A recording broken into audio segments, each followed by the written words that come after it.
Yang saya ngeri nih kalau kita diskusin tambang yang dikasih ke ormas-ormas nanti diambil alih lagi dengan cara yang kayak gitu. Kan aneh cuma 4 tahun. Hah? 4 tahun. 4 tahun? Konsesi itu diberikan untuk 4 tahun. Lah persiapannya aja berapa lama? Ya makanya itu kan sekedar ini mau nyogok tapi gak pakai duit. Ya 4 tahun aja lah. Saya baru dengar tuh yang ternyata cuma 4 tahun ya. Tahun. Jadi bukan ngasih konsesi kan. Wiupnya gitu kan. Nah, ya itulah. Ngeri banget. Karena yang tidak bisa mereka tundukkan waktu Pilpres itu Muhammadiyah dan NU kan. Nah, dengan iming-iming seperti ini pecahlah kan. Ya Pak Anwar Abbas kan galak. Dulu kan galak kan. Sekarang masih galak. Mudah-mudahan tetap galak. Iya. Tapi dia yang mendukung. Salah satunya. Tapi dukung dengan syarat kan. Tadi pertanyaan saya kalau Blok Medan ini sebenarnya kan jangan-jangan puncak gunung kan. Dan ini baru dibuka padahal ini belum periode kekuasaannya selesai. Yeah. Jadi yang Bang Faisal bayangkan. Dan diam kan. Diam. Yang atau bukan Bang Faisal, kita bayangkan nanti mungkin semakin banyak nih orang berani membuka ya. Ya kan saya udah sampaikan juga yang terlibat dalam penyelundupan nikel itu Bobi Nasution. Erlangga Hartarto, ya kan, ya makanya mereka susah survival kalau tidak tunduk pada Jokowi. Kalau Jokowi sudah tidak kuasa kan, makanya berubah. Ayo mari bersihkan negeri ini, ya tobatlah gitu. Karena niscaya kalian akan kena, karena tidak ada yang bisa ditutup-tutupi.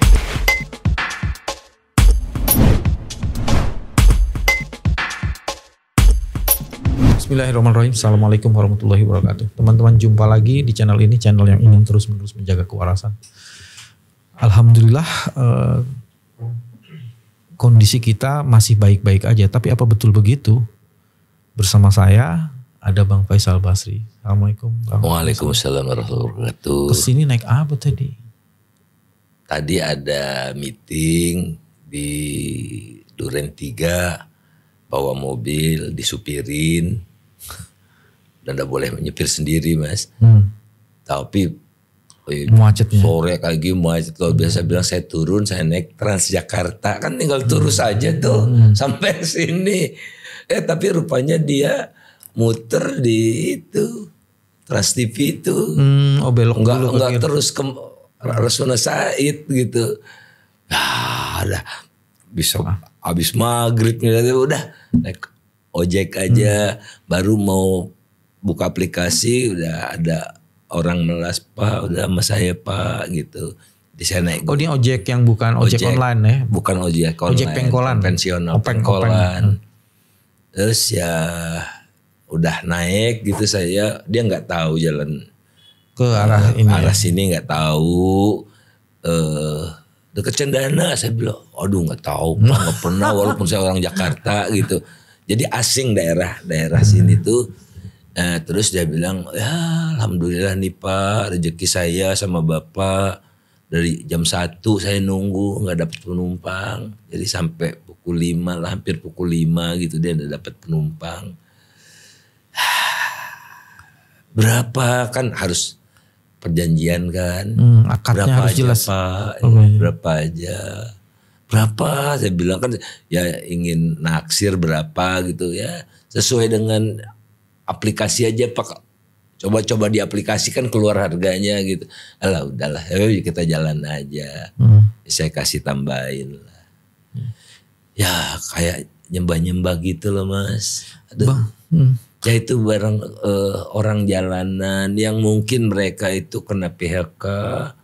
Nggak bisa mereka bikin lamaran, cari kerjaan lain ya susah. Yes. Ya apa yang dia bisa lakukan ya ngojek. Biosornya biasanya buat kerja ya ngojek gitu. Yes. Bang, jangan-jangan kegetiran itu sebenarnya merata ya terjadi. Iya di kelas menengah bawah ke ini bawah, ya. Menengah bawah mereka pekerja juga ya itu mas upah realnya turun. Jadi ya jangan pakai inflasi yang normal ya. Yang nasional itu Jadi data menunjukkan bahwa upah real itu turun. Yes. Jadi dengan uang yang mereka terima sebagai balas jasa atas tenaga mereka itu, yang bisa dibeli makin dikit. Apakah itu yang kemudian mengkonfirmasi terjadinya deflasi? Sangat boleh jadi karena deflasinya tuh month to month. Month to month. Jadi bulan Juli terhadap bulan Juni itu bulan Juni, ya. turun. Bulan Juni terhadap bulan Mei turun. Bulan Mei terhadap April turun. 3 bulan berturut-turut jarang. Nah ini berarti ada struktural nih. Ada struktural hampir bisa dipastikan ya sisi permintaan daya beli. Yes, daya belinya menurun ya. Menurun. Tadinya dia ke mall, sekarang warung pinggir jalan misalnya begitu. Tadinya dia naik MRT, dia sekarang naik Transjakarta karena misalnya kan kalau dari ujung ke ujung naik Transjakarta 3.500. Harganya udah fix ya. Tadinya dia punya mobil, nggak bisa bayar cicilannya, dia jual, dia beli motor, turun kelas. Itu tercermin juga data simpanan tabungan. Data tabungan itu numpuk yang di bawah 100 juta. Yang paling rendah itu di bawah 100 juta. Ada 100 sampai 200, 200 sampai 300, 300 sampai 500 juta. Dan seterusnya gitu. Nah itu turun semua. Yang naik jumlah rekeningnya. Itu yang di bawah 100 juta. Tapi nilainya turun. Artinya per rekening makin kecil kan. Jadi mantap ya makan tabungan. Tapi kalau yang di atas 5M naik. Naik. Oke. Jadi kegetiran itu sekarang sudah merata. Teman-teman bisa cek apakah tetangga Anda di sekeliling Anda kegetiran itu makin meluas. Kita akan terus kulik. Bang, harga beras katanya naik ya? Harga beras. Alat impor stabil tapi karena bukan diperkirakan sampai Juni ini yang sudah terrealisasi Januari Juni itu saya kaget juga, enggak pernah itu 2,6 juta ton. Oh impornya tinggi. Padahal saya baru bicara minggu lalu di Jatinangor dengan ahli-ahli pertanian, ya memang terjadi penurunan tapi enggak sampai 1 juta. Tapi kok impornya 2,6 dan diperkirakan mencapai 5 tahun juta ini ton lebih. Kalau terjadi itu tertinggi sepanjang sejarah. Oh jadi importnya memang tinggi banget dan mungkin tertinggi sepanjang sejarah. Padahal penurunan di dalam negeri produksinya tuh hanya sedikit. Ya? Nah masalahnya kan beras impor ini lebih murah. Oke. Jauh. Jadi ketimbang pemerintah beli dari petani, kok tega ya belinya dari petani luar negeri gitu. Ini pemerintah Republik Indonesia kan? Pemerintah Republik Indonesia itu membiarkan petani mensubsidi kita. Masya Allah. Kita disubsidi ini sama petani. Di dalam konteks tadi itu ada rente nggak Bang ya? Importnya begitu besar. Kan sudah ditengarai oleh KPK kalau saya tidak salah ya. Saya dari pemberitaan itu kemungkinan ada rente kan tidak sembarangan orang bisa ingat nggak waktu itu saya tidak menuduh ya AM Lutfi waktu mula-mula jadi menteri baru sebulan apa 2 bulan rencana impor sekian gitu. Kita berontak kan akhirnya batalkan karena tidak ada presiden ada namanya perkiraan panen berapa gitu-gitu. Semua positif. Tiba-tiba juta ton mau diimpor. Bahkan terjadi penyerangan argumen. Bulog dan Menteri Pertaniannya ngamuk kan. Ngamuk dalam tanda petik ya. Menentang. Dia bilang stok cukup segala macam gitu. Menteri Perdagangan bilang harus impor gitu. Baru berapa lama gitu. Waduh. Ya barangkali kita tidak tahu lah kan untuk Jadi menteri kan dia waktu itu lewat partai kan. Dia ya nggak tahu lah yang terjadi. Menteri sebelumnya ya itu dolar itu. Saya dengar dari yang menyaksikan dengan mata kepala sendiri. Ya barangkali harus bayar kontan lah kan. Yeah. Nah, dalam bentuk itu loh. Konsesi dalam hampir segala hal. Kalau sekarang orang, jadi kalau balik lagi tadi ke beras, harga mungkin menjadi stabil. Stabil karena digelontorkan dari impor. Dari impor. Jadi dari situ ada 3 konsekuensi. Dengan digelontorkannya harga bisa stabil, tapi petani kita itu tidak mendapatkan keuntungan apapun karena bahkan tidak disubsidi, yang disubsidi petani lain kan. Itu tercermin karena saya baru buka-buka juga datanya, ada namanya nilai tukar petani.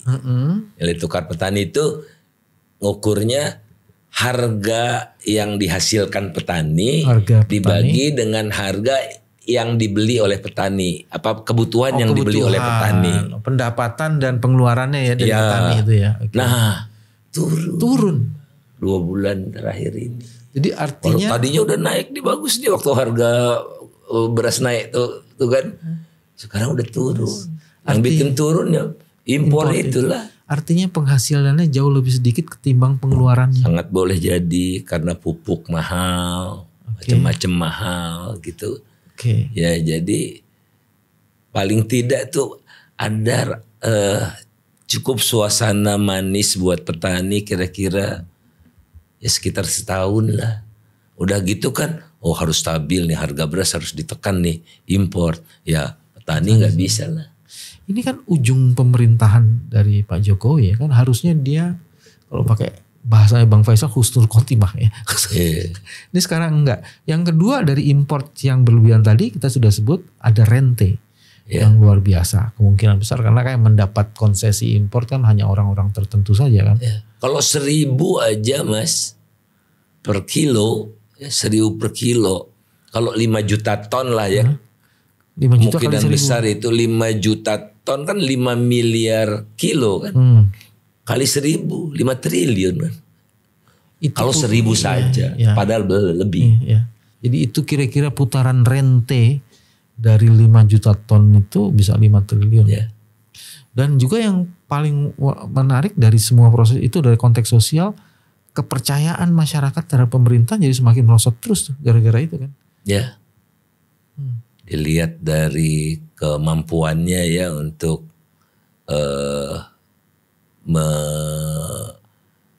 menebalkan jaring pengaman sosial itu. Ya karena ada climate kan, ada macam-macam gitu yang menyebabkan disruption kan di rantai pasok yang menyebabkan naik gitu-gitu.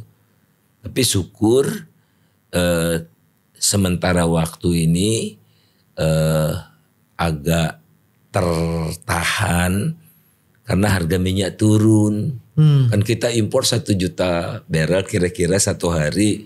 Nah biasanya 80 sampai 83 dolar per barrel. Sekarang tinggal 70-an, di bawah 75 juga ada kalau untuk yang West Texas Intermediate gitu. Jadi tertolong sehingga subsidi minyak, subsidi BBM-nya enggak menggelembung gitu. Ya ditolong. Jadi enggak kan kalau melengembung kan ada ancar-ancar dinaikkan, subsidinya dikurangi gitu. Harga naik kan. Nah, sementara tenang. Bagaimana dengan nilai tukar? Nilai tukar kan turun toh. Tapi apa betul? Minggu ini sudah kembali di bawah 16.000. Jadi 15.900-an. Nah kan udah lama kita 16 ribuan. Dipicu oleh cadangan devisa yang naik kencang. Bulan Juli cadangan devisa naik 5 sekitar ya. Saya lupa lah, tapi 5 miliar. 5 miliar. Udah itu 5 miliar. Jadi kita 145 sekarang. Dari 140 ke 145 miliar. Nah itu kan sinyal, wah ini apa, pundi-pundi BI ini banyak nih. Dia bisa intervensi, gue gak mau mainkan pasar lah gitu. Nggak ada yang berani gertak pasar karena BI juga punya amunisi secara psikologi seperti itu. Dibaca begitu. Nah tapi biasanya seperti bulan lalu juga cadangan devisa naik, rupiah menguat.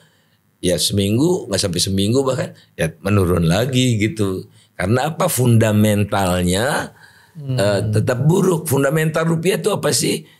Ya salah satu yang terpenting adalah current account, transaksi berjalan. Ekspor, impor barang dan jasa kita minus. Lebih banyak kita mengimpor barang dan jasa daripada ngekspor. Nah itulah yang paling banyak mendapat devisa dan pengeluaran devisa juga.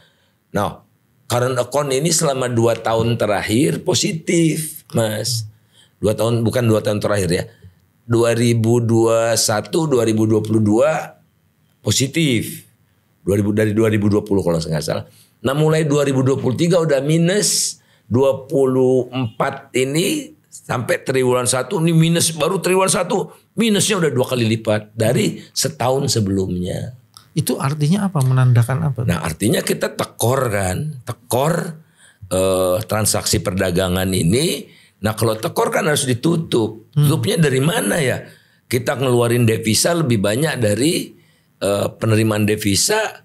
Ya kita ngemis-ngemis lah, asing datang deh yang duit. Jadi lalu lintas modal. Barang dan jasanya kan udah minus. Ya ditutup dengan lalu lintas modal. Okay. Atau utang. Nah itu dia tadi. Ya lah tuh utang itu lalu lintas modal. Jadi FDI di apa Mas? Di obral. Masuk ya. Kemudian surat utang dalam bentuk falas. Surat utang global bonds gitu. Ya itu. Jadi, artinya nasib kita bergantung pada datang tidak orang. Ya. Kalau karena account kan daya upaya kita sendiri. Oke. Jadi dari situ sebenarnya yang ingin dijelaskan, nilai tukar menurun, tapi itu ditopang nilai juga dengan tukar menguat. Iya menguat itu ya, karena dari 16.000 ke ini namanya menguat. Dia menguat, tapi yang membuat itu bukan karena ada perbaikan fundamental ekonomi. Ya. Dan itu sebagiannya karena menerbitkan surat utang. Ya karena ya udah diantisipasi, sudah diantisipasi kan, mau impor beras kan pakai dolar. Ya tidak pakai falas, pakai falas, semua didenominasikan dalam dolar lah supaya aman teratur gitu kan. Nah, impor gula tertinggi sepanjang sejarah. Nomor satu pengimpor terbesar. Di dunia. Beras di dunia. Beras juga kita sekarang pengimpor terbesar di dunia. Biasanya juara 1 sih tapi pengimpor. Pengimpor gitu. Dan udah 2 tuh Mas juara satunya. Pengimpor beras dan gula. Kedelai mudah-mudahan enggak, tapi 80% dari kebutuhan kedelai kita impor. Dari impor juga. Mie instan udah jadi makanan terpenting kedua setelah beras. Barangkali udah terpenting juga sih melewati beras. Itu 100% impor kan gandumnya. Roti. Jadi diversifikasi, jangan dari beras ke roti. Karena beras masih ada produksi kita. Kalau roti gandumnya impor. Kecuali ada gandum tepung yang substitusi ya. Ada dari ketela. Nah harusnya kan risetnya dikembangkan ya masih alternatif. Seleranya. Sebetulnya kita bikin beras juga bisa dari jagung. Saya pernah nyoba itu. Ada di Lampung pengusahanya. Tapi di penjara dia waktu itu. Mas, kesan kita kan nih, kita produksi mie-nya luar biasa. Bahkan kita ekspor. Tapi ternyata bahan dasarnya impor. Minyak? Enggak, bikin mie. Oh mie, iya. 100%. 100%. Bahkan kan di dalam mie instan itu ada sambelnya. Sambelnya itu nggak banyak yang diimpor dari China dalam bentuk powder. Waduh. Nah, tadinya kan saya kan harga cabai itu masih di Indonesia itu kayak roller coaster kan. Nah saya ngobrol sama petani-petani cabai di Kulon Progo gitu. Karena di Indonesia ini dikenal ada panen raya. Panen raya pada panen semua. Ya pedagangnya tahu nih pasti butuh duit kan. Harga jeblok kan. Tapi kalau paceklik harga 150.000 gitu kan. Nah sebetulnya kan ada konsep. Kalau jangan ada panen raya bisa diatur gitu.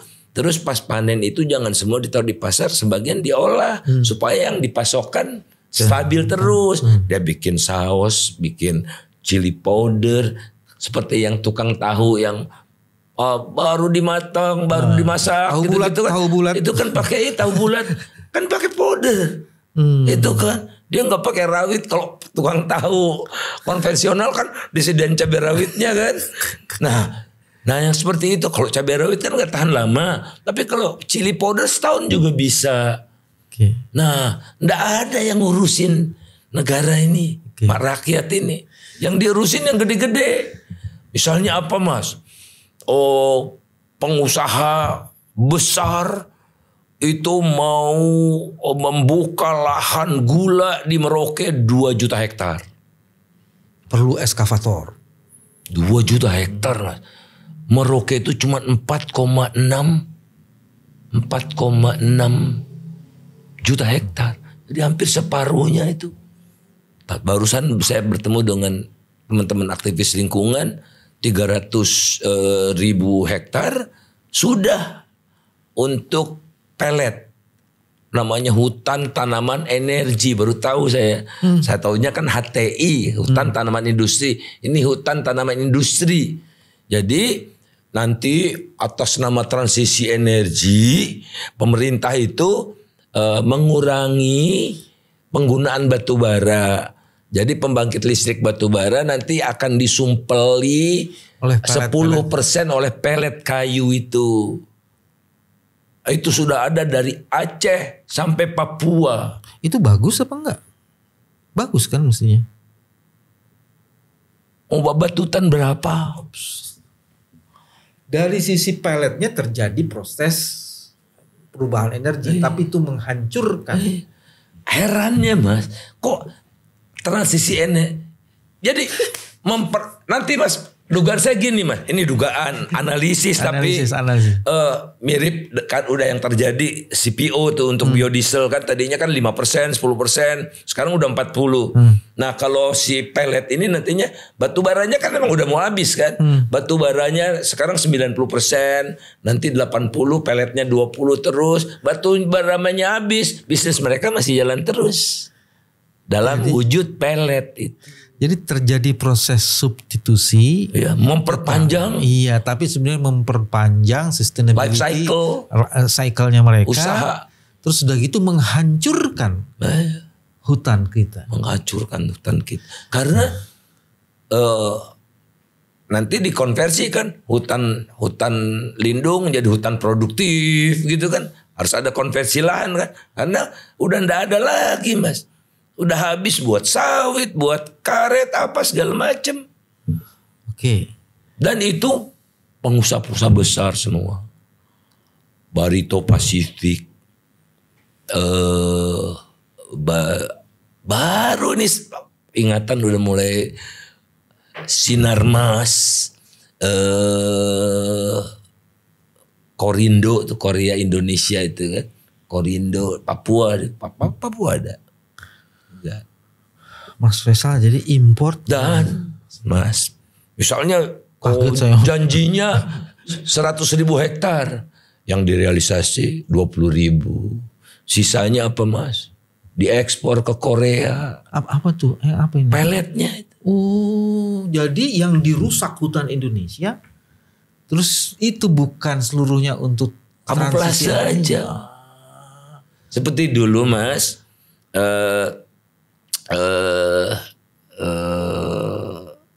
HPH gitu kan, kamuflase gitu, dapatnya tahunya banyak, dikasih jenderal-jenderal, tahu pengusaha-pengusaha tuh ngambilin dari yang konsesinya dibagi ke mantan jenderalnya nggak punya modal, ya adalah Barito Pasifik, ada Bopasan, ada macam-macam itu. Oke. Yang saya ngeri nih kalau kita diskusin tambang yang dikasih ke ormas-ormas nanti diambil alih lagi dengan cara yang kayak gitu. Kan cuman aneh, cuman 4 tahun. Hah? 4 tahun. 4 tahun? Konsesi itu cuma diberikan untuk 4 tahun. Lah persiapannya aja berapa lama? Ya makanya itu kan sekedar ini mau nyogok tapi nggak pakai duit. Ya 4 tahun aja lah. Jadi Bang Faisal bilang pertambangan itu pemberian konsesi bagian dari upah penyogokan. Wiup apa? Iup. Wiup.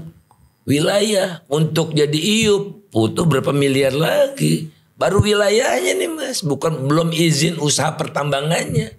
Baru wilayahnya wiup. Plotting wiupnya aja Wiup. udah pakai. Itu yang dikasih itu. Tapi dari iup untuk usaha, untuk apa segala macam, ya mereka juga nggak urus, akan diurusin oleh pengusaha yang ada sekarang. Dan sudah terjadi, saya diundang minggu ini hari Senin, Selasa, ada acaranya Selasa di Purwokerto, itu Kordek, Forum Dekan Hukum, Dekan Fakultas Hukum Perguruan Tinggi Muhammadiyah se-Indonesia. Ada acara. Jadi ratusan orang yang hadir. Terus bicara tentang tambang. Terus diceritakan mulai ada perbedaan di dalam Muhammadiyah, majelis lingkungan mendukung. Salah satu ketuanya Pak Anwar Abbas mendukung, kan biasanya galak kan. Nah yang menentang kan majelis hukum kan. MH gitu. Jangan-jangan ini desainnya emang untuk memecah belah nih. Ya kita nggak pernah dengar NU bersih tegang di dalam Muhammadiyah juga enggak ya. Dan mulai saya juga sebelum pemilu tapi bertemu dengan pastor-pastor se-Indonesia di Bandung. Ya mulai dipenetrasi dengan janji-janji uang, konsesi proyek, tambang gitu-gitu. Ya ada pro kon kan. Nah, gitulah dijualnya itu dibelinya. Tapi yang penyuapannya apa Bang? Tadi kan pemecah belah. Ada di penyuapannya di mana? Ya penyuapannya ngasih konsesi yang bertentangan dengan undang-undang. Undang-undang kan nggak boleh, semua harus tender.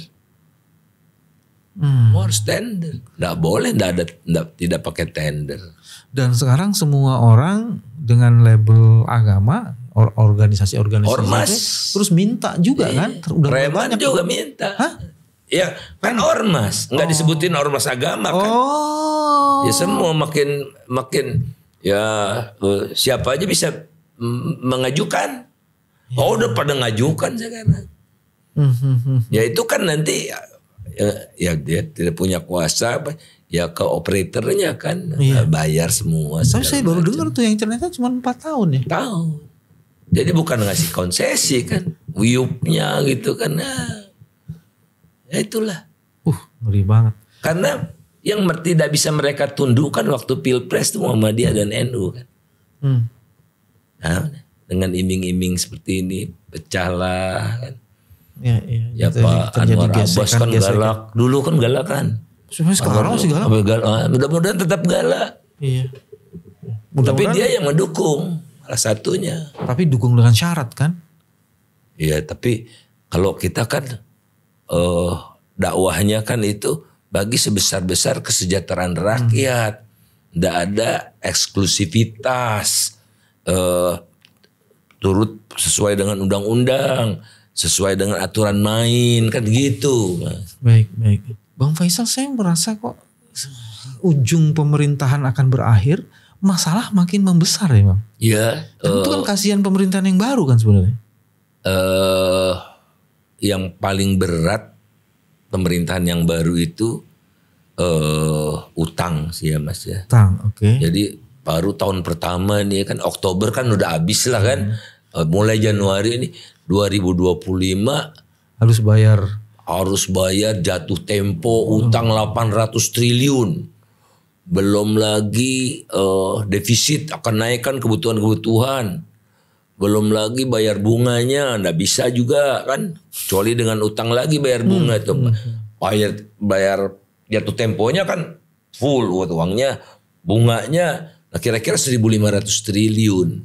Nah kalau setahun ya di manage lah ya. Tapi kalau pasar dunia sedang pening-pening, ada masalah, ada perang, kan banyak di dunia ini ancaman yang bisa terkena kita aja. Blek, tiba-tiba enggak laku. Enggak laku utang kita. Surat utang kita itu enggak laku. Nah, berarti kita nggak bisa tidak bisa bayar bunga kan? Dan jatuh temponya. Oh bisa cadangan devisa. Tadi cadangan devisa cuma 140 miliar. Utangnya 8,7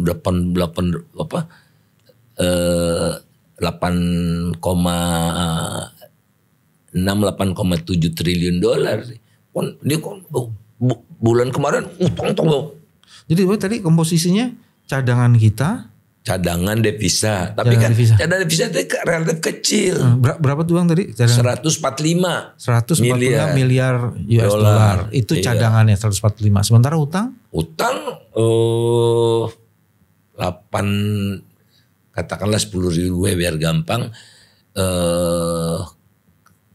15%-nya berapa Mas? 10.000. 10%-nya kan 1.500. 10%-nya tuh asing. Asingnya ngelepas lagi surat utang yang ada. Tambah kelimpungan kan. Nggak cukup. Jadi cadangan cuma 140 miliar, utangnya 1.500. Utang yang jatuh tempo 1.500. 1.500 triliun. Kalau dikonversi dolar? Apa ya? Udah nggak bisa. Iya. Tapi sangat kritikal lah di situ ya. Dan itu akibatnya ke yang lain-lain. Enggak kita mau keluarin surat utang jadi gak laku gitu-gitu. Ya. Itulah awal dari krisis itu. Oleh karena itu harus dijaga. Prudent gitu kan istilahnya tuh Mas. Hati-hati. Yes. Karena tatkala kita udah ambruk, kita menghamba lagi ke IMF, tolong di bail out dengan syarat-syarat potong subsidi gitu-gitu kan. Seperti Sri Lanka, Bangladesh. Nah Sri Lanka kan apa yang terjadi? Di Sri Lanka apa sih gejala umumnya itu? Tidak bisa bayar utang. Oke. Terus di bail out sama Indonesia IMF. bisa. Ya bisa kalau krisis. Makanya Pak Prabowo hati-hati ngitung. Jangan pertumbuhan 8. Kalau 8 kan artinya investasinya jauh lebih banyak. Bukan 13, saya dengar 8 ya? 8%. Ya itu kalau 8% bisa setinggi 8% kalau nonton film Aladdin yang karpetnya bisa naik. Tapi karpet itu yang naik berapa orang? Katakanlah 10 orang. Selebihnya rakyatnya mah di landasan terus. Kan harus dibangun sarana fondasinya kuat gitu-gitu kan supaya bisa tembang tinggi kan gitu kan Mas. Nggak bisa sulap-sulapan. Yang naik karpet kutu kupret. Nah, ya itu oligark itu aja yang punya kuasa kan. Dia bisa kalau ada krisis mereka bisa kabur. Mereka juga sebagian warga negara mana macam-macam naruh uangnya juga sudah di luar. Kan kita tidak mau mengulang seperti masa lalu Mas. Yang paling menderita rakyat lagi. Beli susu jadi 10 kali lipat. Ya dulu saya anak 2 Mas. Balita. Yo beli susu. Dijatah nggak bisa banyak-banyak. Iya betul. Dan itu makanya salah satu pemicu ini semua karena emak-emak pada protes untuk harga susu. Kan? Makanya ada bagi-bagi susu di Bundaran HI kan Mas. Bang Faisal nih jadi kan beras stabil tapi import. Ada rente di situ. Nilai tukar stabil tapi banyakin utang. Iya. Pengangguran juga begitu semakin banyak. Orang miskin kalau data BPS sih berkurang sih ya. Cuman kalau itu kan kemiskinan official. Tapi kalau ngelihat kemiskinan absolut Absolut itu. Waduh, itu malah lebih mengerikan. Mungkin lebih dari 50% ya Bang? Kalau kan ada miskin absolut itu 1%-an. Kemudian kemiskinan official itu kira-kira 9. Oke, 10. Ada dia tidak miskin tapi nyaris miskin. Itu kira-kira 20.000 tuh, 20.000 tuh Mas. 20.000 pengeluaran per hari. Iya, bawah 20.000. Oke, itu berapa orang tuh kira? Berapa persen kalau di persentase? Itu saya enggak ingat. Tapi yang di bawah 30.000 itu dia tidak nyaris miskin absolut, miskin, nyaris miskin, rentan miskin, insecure. Insecure itu kira-kira 30.000, di bawah 30.000. Orang yang penghasilannya di bawah 30.000. Pengeluarannya. Oh, di bawah pengeluarannya. Nggak ada penghasilan. 30 penghasilan di bawah 30.000. Kalau 5 itu disatuin berapa jumlah persentasenya? 60%. 60%. 60% itu 2022 2023 turun jadi 58, sekian. Artinya ya lebih dari separuh. Jadi sebagai perbandingan aja di Malaysia 2%, di Thailand 4%. Gitu. 4% itu apa? Menurunnya? Enggak, jumlahnya. Oh jumlahnya, kita 58%. Sama dengan Vietnam 12-an. Kita 58%. Tapi tadi saya bandingkannya karena kebanyakan datanya 2022, makanya saya keluar 6% itu, 60%. Oke. Bang, dengan seluruh situasi seperti itu, apa kemungkinan terburuk yang akan terjadi? Nah, jadi mereka kan tidak punya suara ya. Mereka tidak punya perwakilan. Ya, makanya kita lah yang harus jadi juru bicaranya mereka. Mereka kalau petani-petani di Eropa kan galak-galak ya, bawa tomat setruk jotoin ke pinggir, apa gitu. Mereka silent majority. Seperti mereka baru dapat harga beras bagus sudah diturunin dengan impor gitu ya. Tadi kita tidak anti impor tapi kok impornya sampai 5 juta ya. Padahal penurunan produksinya cuma nggak sampai 1 juta gitu-gitu. Nah mereka kan mulai muncul rasa kecewa, ujung-ujungnya itu rasa benci, dan kalau rasa benci itu amarah dan ngamuk. Nah sekarang mereka mulai apa Mas? Mulai gerendengan nih gitu kira-kira ya. Maka jangan cipratkan bensin. Karena kalau betul-betul kita udah ingatkan sesuai rencana tahun depan itu PPN akan dinaikkan dari 11 jadi 12. Jangan deh. Yang harus kita lindungi itu rakyat yang kecil, karena PPN itu kaya miskin yang bayar sama, orang miskin juga bayar PPN-nya sama gitu. Tapi yang lebih menderita ya itu jangan masa baru berapa bulan berkuasa langsung diserang rakyat gitu dengan tapera lah, dengan pajak apalah, wisata lah, oh ya semua udah dipertimbangkan untuk dibatalkan begitu. Tapi jangan, bahkan berpikir pun jangan gitu. Bagaimana kita menghimpun kekuatan rakyat yang sekarang tercecer dengan ongkos sosial yang besar. Makin banyak kita lihat anak-anak jual tisu, jual bunga di pinggir jalan, di lampu merah, di tempat-tempat keramaian yang harusnya mereka sekolah, mereka belajar gitu. Itu makin banyak, kasat mata.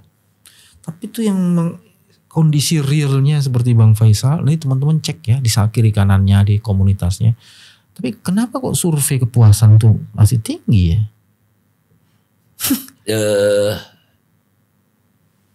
Bansos jalan terus. Lihat aja kan Gibran kemana, apa mau meninjau pasar apa, kan kemana-mana dia Car Free Day, susu bagi-bagi. Sampai sekarang, Bang. Dan saya pikir sekarang buat susunya katanya waktu ada antisipasi kan, adeknya mau maju Jakarta, jadi itunya main-mainnya di Jakarta nih. belusukan Jakarta. menjadikan Jakarta jadi gorong-gorong belusukan. Bang, dari semua informasi tadi sebenarnya situasinya kritikal banget sih. Ya. Tadi Bang Faisal sudah mengatakan bukan tidak mungkin Bangladesh situasinya bisa Pakistan. Ya, biasanya Mas, krisis ekonomi dan turbulensi politik bersamaan. Yes. Jadi sekarang kan sudah mulai ini dibuka di persidangan oleh mantan Gubernur Maluku Utara bahwa anak Pak Jokowi yang perempuan itu terlibat tambang. Kan pembagian itu tidak merata di antara mereka, Mas. Ada yang kok gue jadi masuk penjara gitu kan, lu dulu udah gue tolong kan, ada kecewa, ada ingkar janji segala macam, ya saling buka lah. Saling buka, dan semua juga akan terbuka nanti. Setelah Jokowi tidak jadi presiden kan, kalau Pak Prabowo mau jadi dirinya sendiri, ya dia komitmen untuk berantas korupsi, ya kasih contoh, tidak pandang bulu kan, tidak boleh pandang bulu di depan hukum kan, Mas. Ya siapapun tidak boleh pandang bulu. Nah, jadi dari situ akan terkuak karena sudah terlalu banyak, tidak bisa lagi ditutup-tutupi. Tambelan saya, bolong saya udah banyak yang udah bisa ditambal lagi. Nyaris nggak bisa saya tutup-tutupi lagi. Ini saya baru ingat, mesti dari awal saya tanya soal tambang. Blok Medan itu khas ada dalam politik dinasti dari kekuasaan sekarang, atau ini sebenarnya sudah merata nih? Kan dulu kita pernah diskusi mengenai industri tambang ekstraktif yang sebenarnya juga banyak sekali mafiosonya dan banyak sekali dinasti-dinastinya di situ. Iya, dan mereka bergerak terus. Era renewable energy mereka masuk dengan, makanya di Indonesia itu Mas namanya energi baru dan terbarukan. Ada barunya. Kalau istilah internasional kan renewable energy aja. Kita ada energi baru. Nah, masuklah itu energi baru itu yang namanya biomasa, biodiesel, energi baru. Dan terbarukan. Yang tadi pertanyaan saya, kalau Blok Medan ini sebenarnya kan jangan-jangan puncak gunung kan? Dan ini baru dibuka, padahal ini belum periode kekuasaannya selesai. Jadi yang Bang Faisal bayangkan, atau bukan Bang Faisal, kita bayangkan nanti mungkin semakin banyak nih orang berani membuka ya. Ya kan saya udah sampaikan juga yang terlibat dalam penyelundupan nikel itu Bobi Nasution, Erlangga Hartarto, ya kan, ya makanya mereka susah survival kalau tidak tunduk pada Jokowi. Kalau Jokowi sudah tidak kuasa kan, makanya berubah. Ayo mari bersihkan negeri ini, ya tobatlah gitu, karena niscaya kalian akan kena, karena tidak ada yang bisa ditutup-tutupi. Saya juga bisa, saya punya akses kok. Saya tok nama siapa, nama si Bobi, nama Erlangga, nama Bahlil, klik keluar kok uangnya di mana saja saya tahu. Ada teknologi yang seperti itu. Bisa. Bang Faisal bisa. Bisa, bukan saya tidak punya ya. Tapi saya datang ke satu tempat, di sana ada teknologinya, aplikasinya, laptopnya khusus gitu. Ya karena kan nggak boleh sembarangan orang kan. Jadi kita udah tahu. Ya anak Jokowi, bisa semua. Bisa. Bukan hanya bisa diakses, tapi memang ada dia. Ya, dan kita sudah tanda tangan kan FATF. Ngerti saya. Kepres, tapi Pak Jokowi belum keluar Kepres timnya. Tapi kita udah bisa kerja, kita punya jaringan dengan luar. Ini kan di bawah UN kan, dan bisa punya akses untuk bekukan harta. Orang-orang jahat itu hartanya kita bekukan, bisa.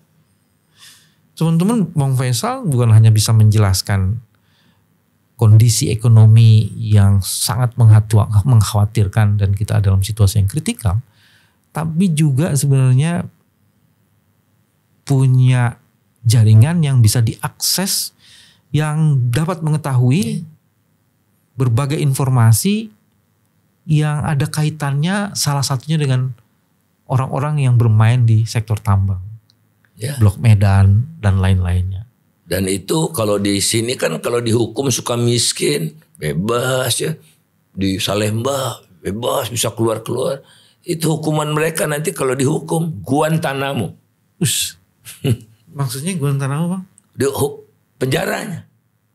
Ini rezim internasional udah diteken presiden. Maksud saya kalau menggunakan international regime dalam hukum di bawah UN. Iya, dalam tindak pidana apa namanya serius seperti itu, serious crime kayak gitu, salah satunya TPPU dan macam-macam, itu Guantanamo. Dan kita punya akses untuk membekukan harta mereka.